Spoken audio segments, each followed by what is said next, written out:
و خانه‌هایی که درس قرآن میشود این را بر این مردم پخش میکنند و نشر می‌رسانند. حالا فعلا که میبینین ما دست خود را پنهان کردیم که جالی هم به چشمان ما انداختیم، پوز با هم بند کردیم به خاطر فتنه دنیا.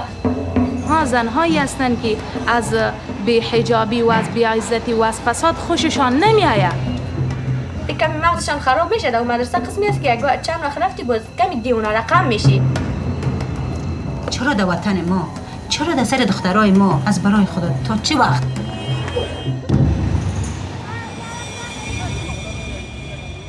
Kunduz, northern Afghanistan. It's the 5th largest city in the country, home to more than 300,000 people. It was once a Taliban stronghold. You come from a history where women were deprived of the basic rights, including going to visit a doctor, going to see, of course education was prohibited. Even for shopping, women were not allowed. Today, particularly in the towns and cities, women can go outside without their husbands or fathers. They can work, and girls can go to school and even university. But there's a growing feeling amongst women's rights groups that these freedoms are again under threat.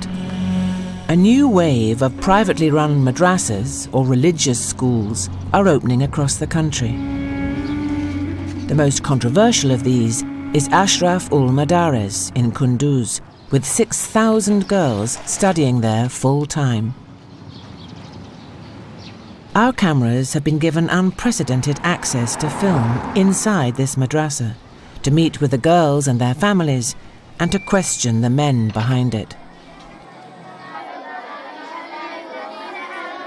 The madrasa is attached to the central mosque in Kunduz and was founded by 2 senior clerics.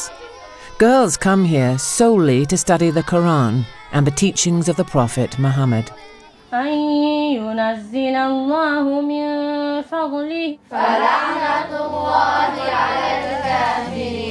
اسم ما عایشه هست، ولد علی مردان و فعلا در مدرسه اشرف المدارس. قرآن عظیم و شان سزای قاتل را مرگ شنونده. اسم ما اسماست. هدفی آمدن ما به مدرسه یادگیری قرآن و یادگیری شریعت و شریعت اسلامی را. الله به کسی الله بخواه فرزند میته، به کسی بخواه نمیته، به کسی دختر میته، به کسی کی میته، بچه میته، یک کسی را نازا میسازه. اسمم وحیده بنت جان آقا. 12 شعبه حفظ است. قرآن کریم حفظ. درست است؟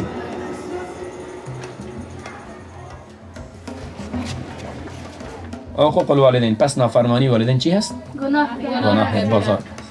مگر گفتیم در صورتی که پدر و مادر ما را به بیراحت دعوت بده، به کار خلاف، به بی‌نمازی، به بی‌حجابی، از پدر و مادر فرمان نبرید.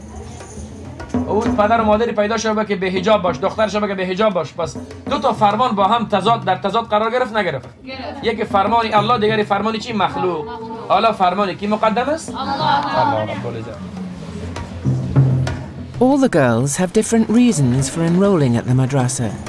21-year-old Aisha has been studying here since it opened in 2009. It was her late father's wish that she and her sisters should come here.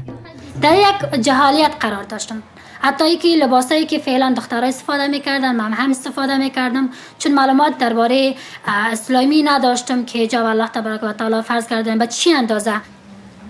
چون این حجاب نه فرض، نه مدرسه با ما فرض کرده، نه مولوی فرض کرده، بلکه حجاب الله تبارک و تعالی فرض کرده. Aisha wants to be a doctor, but gave up state school to concentrate on Islamic learning. میخوانند بچه دخترها در صورت اجازه هست که همراه بچه مختلط نباشد.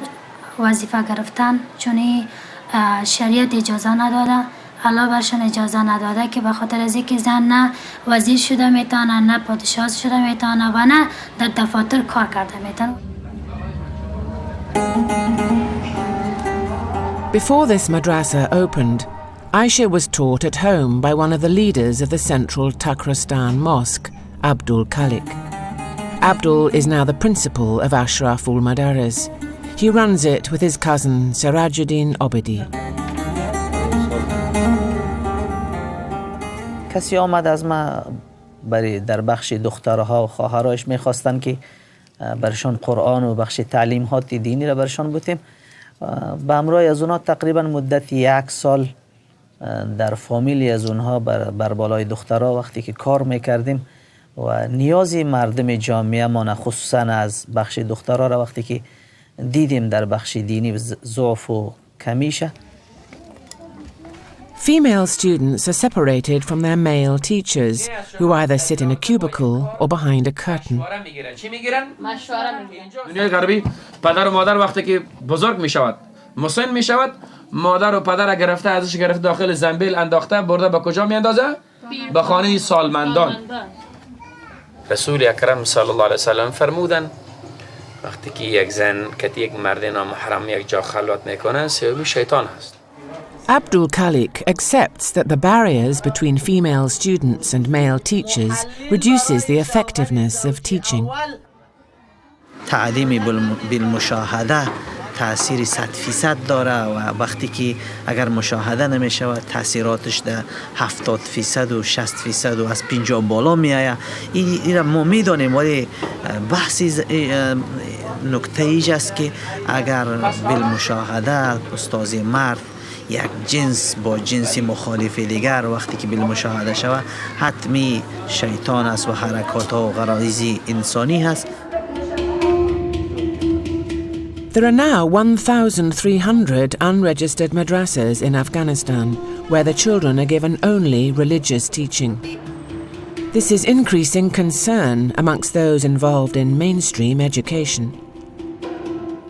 Nadia Asifi is the local government chief of women's affairs in Kunduz province. و حدیث شریف از حضرت محمد صلی الله و آله و سلم است که میگویند آموختن علم و دانش بر مرد و زن مسلمان فرض است، چه در مکتب باشه چه در مدارس دینی باشه. در مدارس تخارستان هم که ما شما میبینیم کتابای دینی و اسلامی تدریس میگه در مکتب با وجودی که مضامین دینی تدریس میشه، در پالی از مضامین الجبر، ریاضیات، ساینس و جامعه شناسی و بعضی مضامین دیگر هم اضافه تر است که میآموزند. اما در مدارس دینی که ما زیادتر میکنیم کلش مختص به مضامین دینی و اسلامی است.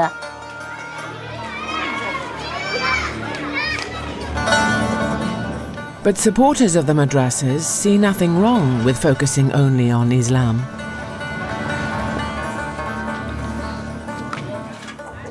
Asma's father is a mullah, and she joined Ashraf al-Madaris when it first opened. This is her final year. الحمدلله چون که فامیل ما پدرم است الحمدلله یک آدمی عالم و آدمی بوده مجاهد. در دلش آرمانی ازی بوده که زمانی باشه دخترای ما به اسلام خدمت بکنه و قرآن یاد بگیره و در جامعه چند صحبت من حیث زنی مسلمان گفته بتانه. She says women's rights and duties are clear in Islamic teaching and are misunderstood by those in the West. از نظر اسلامی زن حق انسانیت داره و زن به عنوان انسان شناخته میشه و حق زن هم در اسلام معلوم هست، حق مرد هم در اسلام معلوم هست. در چیزی مایی است که مرد آمیر هست و زن مأمور هست. زن مأمور بر شوهر است. Asma's brother-in-law is cleric Sirajuddin Obedi, co-founder of the school and a senior teacher.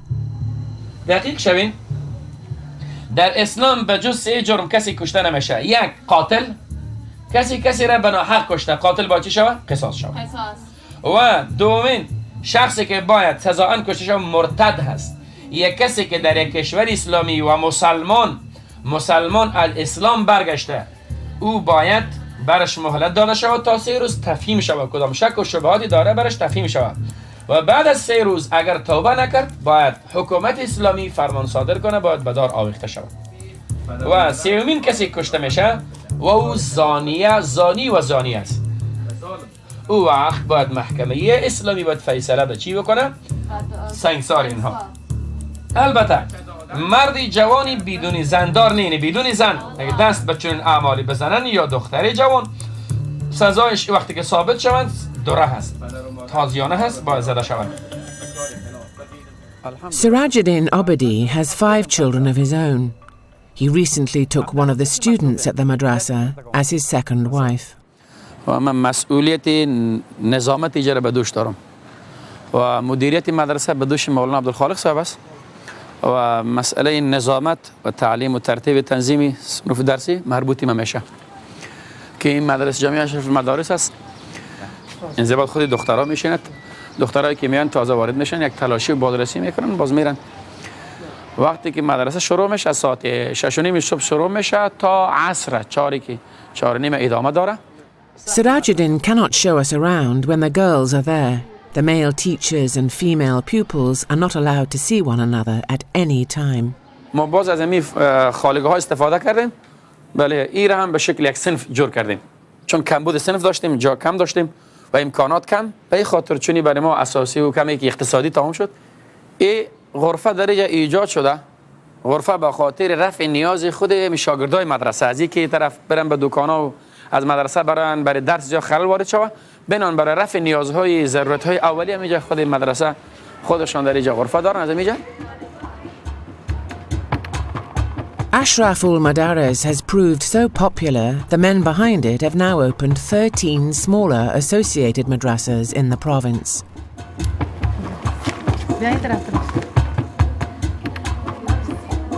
Across the various sites, they teach 4,000 full-time female students over the age of 11.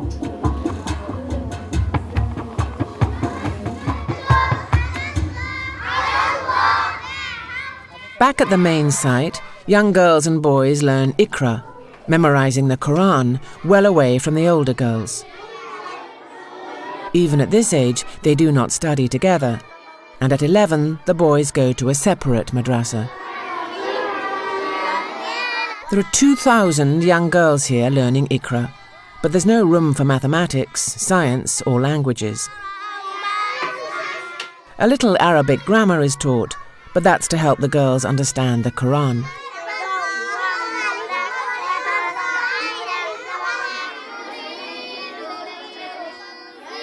Twelve-year-old Wahida has just joined the senior girls at the madrasa.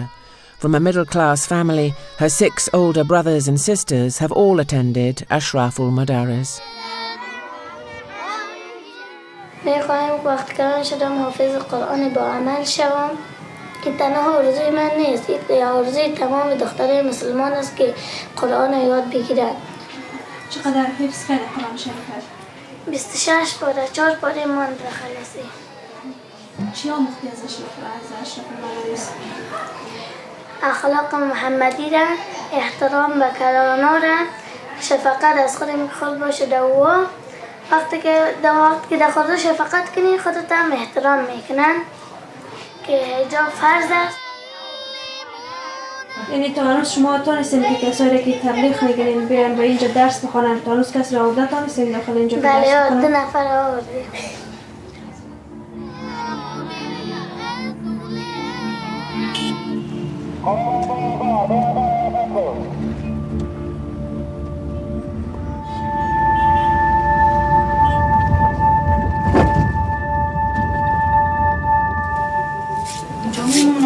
جامعه است که دیگه فقط جنگ انداخته میگردن بیکار شدی. از قشلاق کردن باز قریه ها جاد گپ است.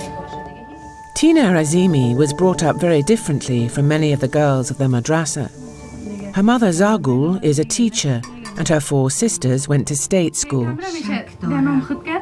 Tina is now at university and wants to join the army. She knows many of the madrasa girls. They used to attend the same state school as her. همین کسایی که اینجا پوش و سیاستن بخیر اونا را زاغ سیاه میگن، اما یک ایجاب دیگر هم در روی میندازه در حالی که این در شریعت که است که خود خفک بسازی. پیش از اینکه مدرسه ایجاد شوه خودشان به اکثر میگشت که نمیفتید امید افغانستان از یک فرهنگی داره، یک دیگه یار فهمیده نمیشه. وقتی مدرسه رفتن به ظاهر مسلمان شدن و به ما مسلمانی را فهماندن و با بسان یک چند وقت بعد دیدیم که وقتی کمی مغزشان خراب میشه در مدرسه قسمی است که چند وقت رفتی باز کمی دیوانه رقم میشی. ولی بدبختی دیگه است که دخترها را مثلا میگه که مکتب نخوان، فقط همین مدرسه بس است. و مدرسه درست است، راه شریعت یاد میته، قرآن یاد میته، تعلیم الاسلام یاد میته. در کنار اینا بعضی مسائل دیگه است که فکر اینا رو کور نگه میداره، بی سواد نگه میداره. Friends of the Azimi family have taken their children out of the madrasa when they've seen how much they were changing. چی قطعی جان اونم رفته بودم و کلانش بعد دیگه وقتی 8 ماه میگه در مدرسه ماندم، کاری کی شد میگه امی دختره میگه در خانه میگه تو با حجاب بگرد، خوارشه در خانه، داخل خانه خب آدم باید آزاد باشه. اینجا خود دیگه نامحرمی وجود نداره، برادر محرم است، پدر محرم است. دیگه نزدیک به 8 ماه شد میگم مادر دیگه کار نری، اگه کار رفتی من تر انتحاری میکنم. زن حق نداره بیرون برایه. دیدم که میگه بچه‌م از دست میره، گفتم میگه برای بس دیگه سربلند گفتم که هوش کنی که بچه را نمونی.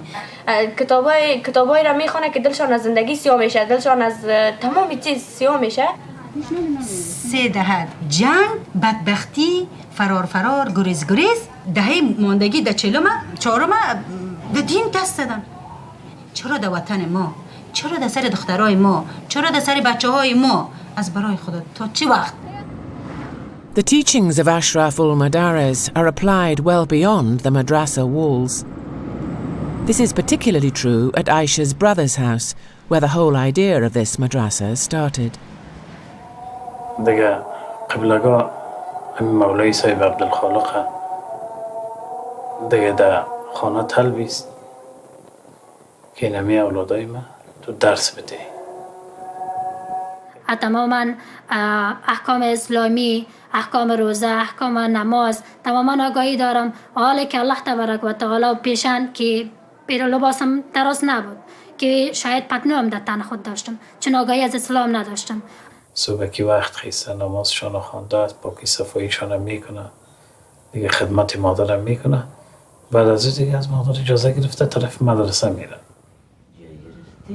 There is no television and music is not allowed. Evenings are spent with Aisha teaching the rest of her family what she's learned at the madrasa. دیگه الحمدلله این کتابا رو میبینید تمامش این زمین است. همه از کتابای دینی هستند. Abdul Zair's 4-year-old son will soon go to the madrasa himself. Allah خالق است. Allah مالک است. Allah رازق است. Allah حافظ است. Allah کریم رحیم است. از الله میشه. از مخلوق. آفرین ماشاءالله. Outside the family, Abdul Zair believes men and women should be kept apart. He also expects the women in his family to wear the black hijab, worn mainly in Arabic countries, rather than the blue burqa traditionally worn in Afghanistan. خدا اسلام اصلا ایجاب است. باید ایجاب، دستکش، جراب، حتی چشم معلوم نشه، چادر انداخته شود جولی. چادری خود نمی رسمی انانات ماندگی است می وطن. این الحمدلله که دین باشه میده انشالله پیاده شد همه با ایجاب میشن. این ایجاب خودش در اسلام بهترین چیز است. At 12 years old, Wahida attends the madrasa from 6 in the morning until 4:30 in the afternoon every day and has stopped going to state school. مکتب واسه سال شده نرفته. مکتب خوش داری مدرسه را؟ در مکتب کتابا ای در مرسه که هستم در دنیا بدن میخرم در آخرت. مکتب که هستن و در دنیا در آخرت هیچ کار نمیایم. Wahida's parents are pleased with the way her behavior has improved. با وجود همین اولادا دیگه در ضمن باز خصوصا وقتی که یا شامل مدرسه شدن و درس میخوانن از نگاه فکریشان هم از نگاه روحیشان 100% تغییرات در وجودشان آمده. احترام پدر و مادر فوق‌العاده دارم و با وجودی که تقریبا 11 ساعت یا 12 ساعت در مدرسه اشرف المدارس یا درس میخوانم، بعدا هم که میان همکار هستم، همراه مادرش، همراه خواهرش. کارهای خانه را میکنه، کلانش دیگ میکنه، این جمع جارو کل کار میکنه. After 10 hours at the madrassa and her household chores, she can finally relax and play with her friend and little sister.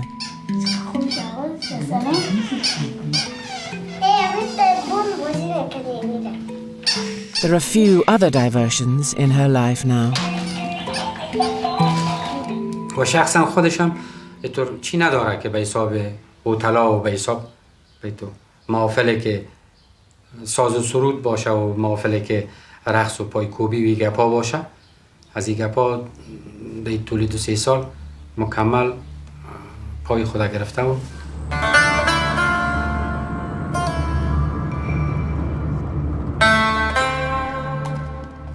Now married, Asma lives in Kunduz with her husband and his family. که ما و شما شاهد و حاضر برنامه‌های غرب و فرهنگ غرب هستیم که زنها مشغول کارهای بسیار سخت و شاقه هستند به عنوان از اینکه حقشان با مرد مساوی است. زنها هم رزق و روزی خودشان، نفقه خودشان پیدا میکنن. زنهای مسلمان الله جل جلاله میگه اینا آرام و آسوده در خانهشان باشن، از نفقه شوهر استفاده بکنن. Asma now teaches at Ashraf ul Madaris. She wants to become a mullah, and she's keen to recruit others to the madrasa's interpretation of Islam. سو پایکوبی مطلقاً حرام است برای یک زنی مسلمان باشه یا اینکه مرد باشه. شنیدن موسیقی و به امرای از اونها بعضی از خواندن میگه چیزی که به انسان تحریک به شهوات نفسانی میکنه. از نظر اسلام تا جایی که ما مطالعه در اسلام داریم مطلقاً حرام و ناجایز است برای زنهای مسلمان. Some more moderate Afghanis are becoming increasingly concerned over what they see as the extreme ideology being taught in these private girls' madrasas. But, they say, speaking out is not advised. You will put yourself and everybody that is talking about this in such a danger. They can kill you because of things like this, easily.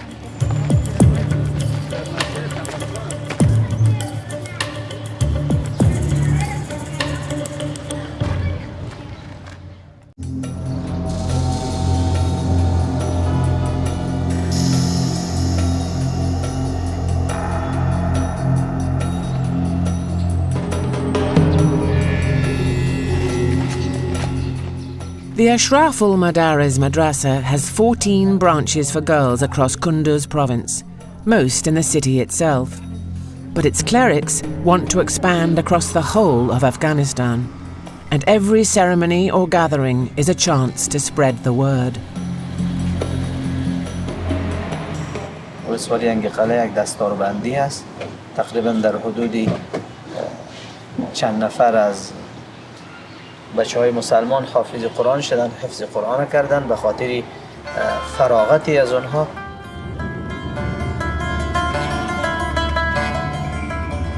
This time, Abdul and Sirajuddin are travelling out of the city and into the countryside. Territory almost entirely controlled by the Taliban. دروازه کم میگم. دروازه کم. دروازه کم.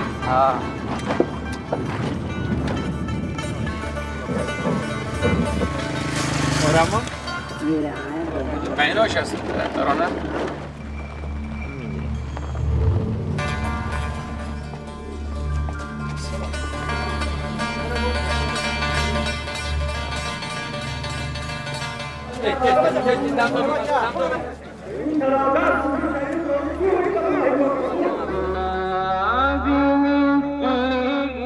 Many hundreds have come.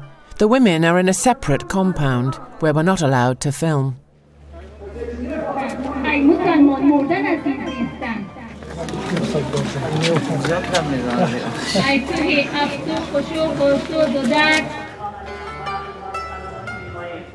Sirajuddin Obadi hopes to encourage more of the villagers to send their children to study at their madrassas.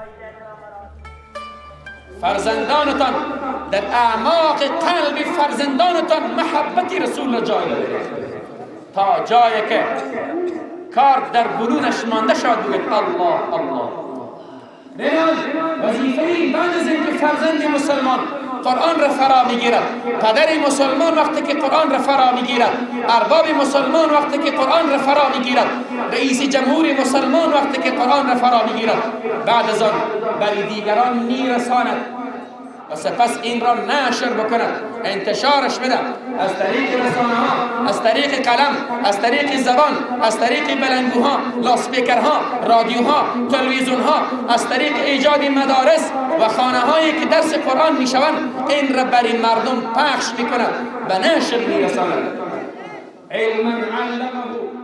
But there are voices fighting against what they see as a tide of fundamentalism.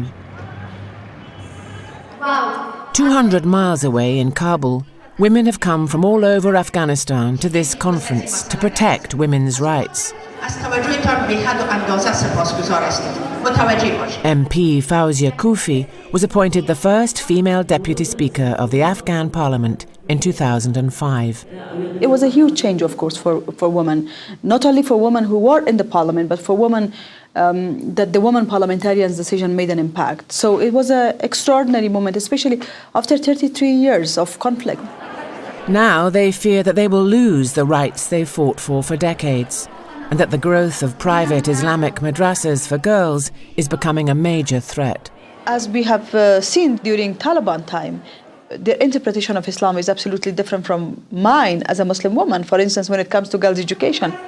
Any other school or madrasa need to be controlled, need to be if they're not responsible, if they're not reporting, they have to be closed down.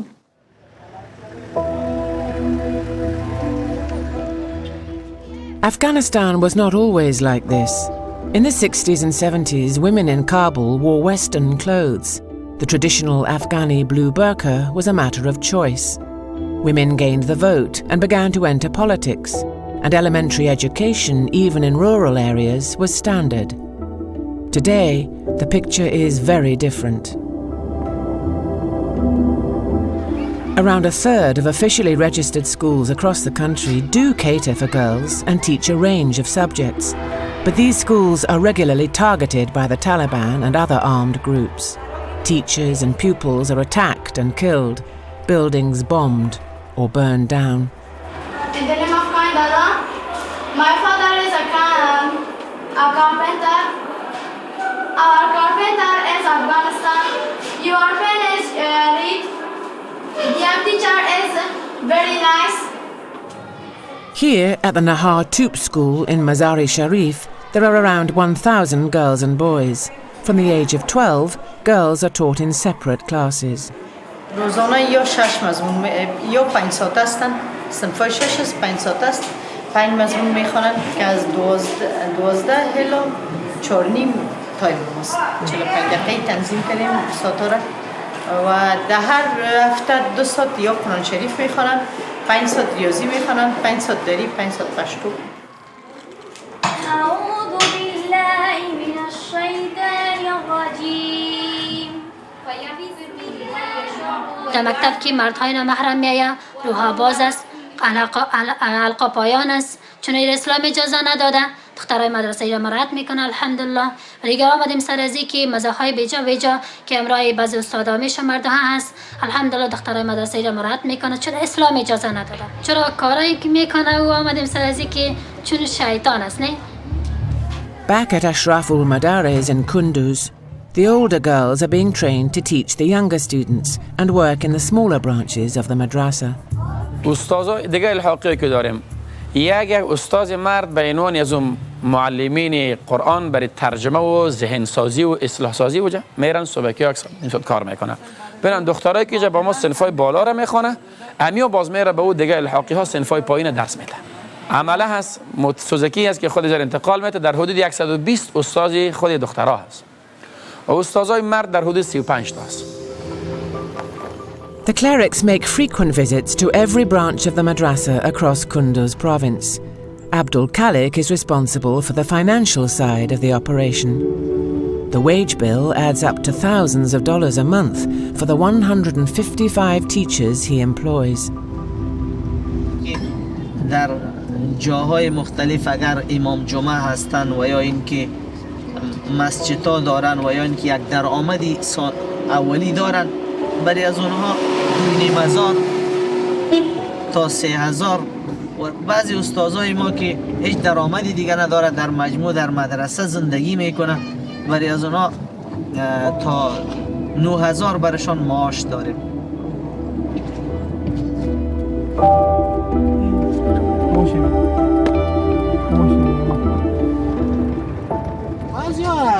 امی ایجاد هم تو مدرسه را یک چیز میتن سیاسی برش میتن، همچون موضوعات برای اینا درس میتن و حتی پول از بعضی همچون گروپ ها مثل طالبان اینا برای اینا کمک میشه. چی هست؟ واقعیت خو اصلا نداره. اهداف کسایی که همچون توطیه را اندازی میکنه، اهدافشان به خاطر یک نسبی حجاب و یک نسبی زندگی اسلامی که در وجود دختران مسلمان می آید، تقاضای از اونایی است که امی پروسه را خنثی بکنه و جامعه اسلامی را بدنام بکنه به نامهای مختلف و به تاپه‌های مختلف. On the outskirts of the city, Abdul Khalik is visiting the most recent school they've opened in Kunduz. He insists there was no outside funding involved. بله، اینمی جامعه حفصه الحاقه اول جامعه الصالحات، بخش جامعه اشرف المدارس این آسیاش است. طریق خریده شدن از این است که خود دخترها در مرحله اولی زیور آلات و مسائلی بعضی طلا و انگشتر و گوشواره و چیزها را با هم جمع کردم. فاصله داره، حالی میریم میبینیم جاهایی که استاذا میشینن و درس میدهن، جای از اینها جدا میباشه و جای دخترها جدا. و اینی الحمدلله فعلا استاذ ما 6 تا پرده هست، ولی فعلا استاذ 6 تا درس گفته ساده و طرف دختران است درس گوش گرفته ساده. تلاش ما است که مکمل از خود خانه ها، از خود مادرها و از خود دخترها استاذای باشه، اونا بتونن که برنامه های دینیشان خودشان به شکلی به این خاطر الحمدلله در مکاتب ولایت کندوز هم مکمل زنها وجود داره که درس میتیه. تنها در بخش پاهنتون ما مشکلات داریم و ایرم در فکرش هستیم که خدا اگر بکنه بخش پاهنتونی ما شکلی ساخته شود که مکمل 100% اسلامی و مطابق قرآن از خود خواهرها و مادرها استادایی باشه اونا رو پیش بریم. باز میشه انسان‌های کنونی بعد از حضرت آدم علیه السلام میشه، ما قبل از تاریخ میشیم. The Azimi family are devout Muslims themselves. Zagul's father was an imam. اسلام هیچ وقت زن در عرصه فعالیت در عرصه اجتماع در هر عرصه‌ای که باشه، وقتی که اجتماع میگیم دو اجتماع اقتصاد هست، دو اجتماع سیاست هست، دو اجتماع هر بود کاریش وجود داره. کدام مشکلی نیست به حساب در اردو رفتنش یا در دکتر شدنش یا در ژورنالیست شدنش. یک آرزو است، این آرزو هم از طریق خداوند به بنده ها داده میشه، یک آمالی است که خداوند به قلب انسان میندازه. فکر نمیکنم که اسلام عزیز ما کار با زن در اجتماع را کدام مشکلی باشه، کدام ممانعتی داشته باشه و گفته باشه که نه زن هیچ حق نداره بیرون برای. و پیشتر هم گفتم وقتی که میگفت از ابتدا میگفت زمان رسول اکرم صلی الله علیه و سلم میگفت که Zagul has ensured her daughters have a more diverse education so they can choose the career they want and play a full role in society. 19-year-old Mina wants to be a journalist. دختر که درس بده بدین یک تلاشی کنه. بعضی میگن خانم پلیس نباید باشه، همینطوره که تلاشی کنه. زیادی کس از طریق چادری میان داخل ولایت یا ولسوالی هر جا انتحاری میکنن. اگه خانم نباشه شاید او خود خانم بشماره، نه تلاشی نکنه نفهمه که انتحاری است. باز قسمی خواهم اولاد امو مدرسه‌ای میموره، امو بچه امو مدرسه‌ای میموره. جامعه نمیشه بدون زن، هیچ امکان نداره. At university, her sister Tina mixes with students of both sexes. She refuses to wear a burqa or hijab. در رشته تاریخ میخوام. سال اولم خلاص شد، سال دوم در حال شروع شدن است. چند نفر از صنفتان شما؟ در صنف تقریبا ما 50 نفر هستیم که از طبقه اوناست، فقط خودم هستم. دیگه تمامش برادرایم از مرد هستن، از طبقه ذکور هستن. But Tina's real ambition is to join the army like her grandfather and uncles and become a general. Despite her mother's support, her father has now forbidden it. رواجی را قبول نمیکنه که بری بیرون. از این لحاظ که در افغانستان زندگی میکنم بسیار رنج میبرم، در حالی که کشورم من دوست دارم، بسیار دوست دارم. از خاطر کشورم، از خاطر آبادیش، از خاطر امید زنای رنجیده میخوایم برم جنرال شم، خودم به اثبات برسانم. من بچه تربیت شدم، باز وقتی کلان شدم با اعتماد به نفس ها، با این آزادی ها، یک دفعه که چیزی را خواستم با دوج مرا قید ساختن، با من بسیار رنج کشیدم. چرا از اولی تو آزاد مرا تربیت کردن که بعدا نماندن من به آرزویم برسم. یک دفعه تمامی آزادی ها را بالای من بسته کردن، بازی مرا رنج میده. Her father feels the army would be too dangerous for his daughter. But despite her disappointment, Tina reserves her real anger for the way she believes her country is being taken over by extremists. این کشور نیمه مسلمان است، این را باید تعیین میکنه. توبه خدایم توبه. کاراشان به مسلمان نمیمونه. غیبت، دروغ، پشت دختر مردم گپ زدن، این تجاوزایی که به ضد دخترای بیچاره میشه، این نامبدی ها، این سربریدن ها، این شلاق زدن ها، این که رسم و رواجای بیجا که دختر خوش داشت نداشت در سن خورد آرسی میکنه، بسیار به ضد دخترها طبقه اوناس بسیار رنجا هست. این شما میفهمین، من میفهم. Life for women in Kabul may be a little easier. Many middle-class families move here so that women can work and their daughters can go to university without fear of reprisals. Women's rights campaigner Mahbouba Sarraj was born here. Imprisoned when the Russians invaded, she was then forced to leave the country. She felt compelled to return when she saw how women were being treated under Taliban rule. One of her greatest concerns today is the threat posed by unregistered girls' madrassas. You educate your girls, you not only tell them about, what is the Islamic laws or, the rules and regulations in Islam, but you teach them about everything else. You teach them about science, you teach them about history, you teach them about geography. But then again, Afghanistan, don't forget, it's an Islamic country. When things like this, when there is, like madrassas or when there is Ashraf al-Madaris in here that they are teaching, the rules and regulations and about Islam, there is not much that you can really do and say and stand up and say, well, this is not correct, because automatically you will put yourself and everybody that is talking about this in such a danger. They can kill you because of things like this, easily.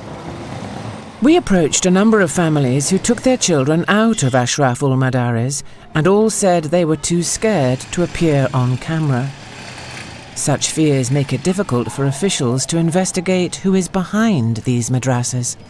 As far as they are concerned, this is not hurting anybody, this is not doing anything to anybody, this is just teaching about Islam to the girls. But go into the community, then what they are going to be? Are they going to be the ones that they will take away the right from the rest of the women and they will not allow them to even breathe? In Kunduz, the message is being spread ever further. Every Thursday, around 2,000 older girls and women come to Ashraf al-Madaris to learn more about Islam. ببین ما پنجشنبه می‌چون کلاس هایی داریم و در ضمن ازی برای دیگر خواهرها و مادرایی که از جاهای دور میان ما پنجشنبه ها یک بیان اصلاحی داریم. اصلاحی یعنی در رابطه با نماز، در رابطه با روزه، خوف خدا، آخرت، ثواب، حق والدین، حق پدر و مادر، حق همسایه صحبت میشه. نمیفهمیدیم، حالا اینجا آمدیم کلش یاد گرفتیم. دیگه از شوهرش زیاد مراقبت کنه، در عروسی‌های غیر قانونی نره، موسیقی و چیزا باشه، به نامرام نگاه نکنه. ما که تلویزیون سعی نمیکنیم یگان خبر باشه یگان خانه خداوند که در تلویزیون نشان بده اونا رو سعی میکنیم دیگه تو دراما و سریال ها رو سعی نمیکنیم خواندن ها رو گوش نمیکنیم دیگه خیش و قومای ما اگه در هتل آرسی کنه در آرسی از اون میریم در خانه باشه میریم. Already, some of these women are taking their neighbours to task over their behaviour. غیبت میکنه میگم غیبت نکنین حتی چه غیبت کنین گوشت کسی که غیبت میکنه حتی گوشت برادرش که مرده زنده هم نمیخوره غیبت درست نیست و گفتن یک گپ دروغ درست نیست چشموش نپیچونده سگ رقم میگم تو بالا شما خواندین همین بریم بعد به این رقم نخوانین نمازاتان درست نیست. Now, the senior clerics who run the madrasa are creating a network with similarly minded groups outside Kunduz province. بعضشان مستقیم با ما ارتباط داره بعضشان بالواسطه با ما ارتباط دارن از کادر خود کابل ما 3-4 جای از اون مرکز که با ما ارتباط دارن حتی برشان کتاب تهیه کردیم در خود شهر کابل در قسمت خیرخانه در داخل پشت قصر زرین براتون گفتم در مزار شریف در بغلان مرکزی بغلان جدید در شهر پل خمری که امسال آغاز شد ما از هرات براتون بگویم از قندهار براتون بگویم در هرات همچون مدرسه است بله که دخترام درس میخوانه بچه‌هام در خود قندهار عادل حتی شاید فکر کنم در سر تا سر افغانستان هم یک بیداری شروع شده. Back in Kabul, activists and politicians are asking who is behind these madrasas and where the money is coming from. Many of these madrasas have foreign links or foreign influence. I think everybody knows, there is no doubt about it, that one of the countries that I unfortunately support such madrasas is Pakistan, and we have been telling to the politicians in so many meetings we have had with them that supporting such madrasas where even you don't control anything out there in terms of their curricula, in terms of their money, in terms of anything, is not a threat only for Afghanistan. Yes, in short term, you could produce extremism and use them in war in Afghanistan. But in long term, they could be eventually a threat for your own security and for your own societal kind of structure. Fauzia Kufi believes that foreign influence is changing the culture here, further restricting women's already limited freedoms. I think it's the influence of the Middle East countries, basically more. You see it in our students. It doesn't have anything with our tradition. Traditionally, we used to wear burqa, although burqa is also sometimes being regarded as stopping women from progress.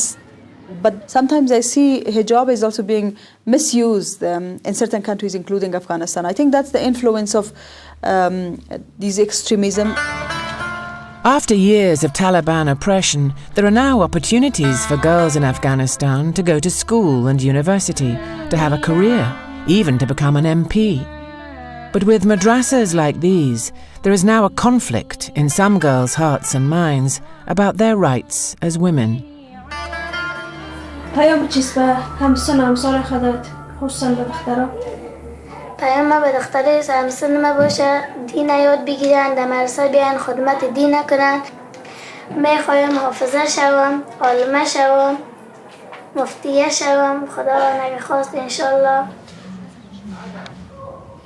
و یکی حافظه شوه بعداً باز تصمیم به خودش میگذارم من تو آدارش نمیسازم چون خودم با سواد هستم روشن هستم تو نمیخوایم چیزی که من میخوایم او میگه به من تطبیق بکنه در مورد آیندهش بعد از اینکه مکتب شد بازدهش خلاص کرد باز نظر شخصی خودش که دکتر میشه حقوق میخوانه یا تعلیمات دینی خود پیش میبره و ایران میدونی که قبل از افتادن چی بوده؟ پاک بوده. دسیسه های غرب نمیفهمیدیم مثل که فعلا برای ما در قرآن کریم واضح و آشکار شده و زود از جامعه متاثر می شدیم 2-3 زنی به حجاب که می دیدیم فورا ما هم به علاقه پیدا می کردیم که من باید می رقم لباس داشته باشم اما زمانی که باز دین بفهمی عزت دینی رو بفهمی باز خوشی تو میایه که کاش که امو زنها مثل تو باشن حالا یگانه هدف من است که دعوت بدهم با اندازه که خواهرای ما به قسم من نمیفهمیدن آنها را بفهمانم پای وقت نمازشان، یکی احکام نماز است، روزه هست، احکام زندگی است، احکام یک خانمی که شوهر میکنن. But for many young Afghan women, this conservative outlook is suffocating. چی که دختر هستم در اجتماع زندگی میکنم که بسیار برام محدود است.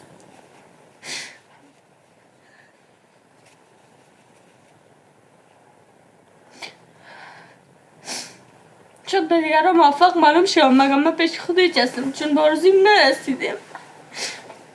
اینقدر زندگی برام تنگ است که فکر میکنم من نمیمانم تا آخر به آرزویم برسم، یک جنرال شو. به کلی به اثبات برسانم که میتونم. دخترها تمام ضعیف نیست، دخترها تمامش وقتی بیرون میبراین خراب نیستن، همگی یک رقم نیست. Women may have regained some of their rights, including the right to an education and the chance to take part in public life. But the madrassas dismiss these principles as the result of Western influence in direct conflict with Islam. It's a battle they're determined to win. سرزمینی مردم انقلابی بوده، سرزمینی مردمایی بوده که بر اسلام جان دادن، خون دادن. ان شاء الله خونی از پایمال نخواهد شد. میتونم که در خود ولایت کندوز نه، در سطح مکمل افغانستان، دنیای خارج و دنیای کفر امریکا با او نظریات پوچی که آمده گیست همگش خونسا میشه و پیروزی از آنی مسلمان ها میشه. اینمی احساس و اینمی علمیت و چیزی که الله تعالی برای ما داره برکتی مدرسه بوده و الله جل جلاله بعد از این هم برای ما نصیب بکنه.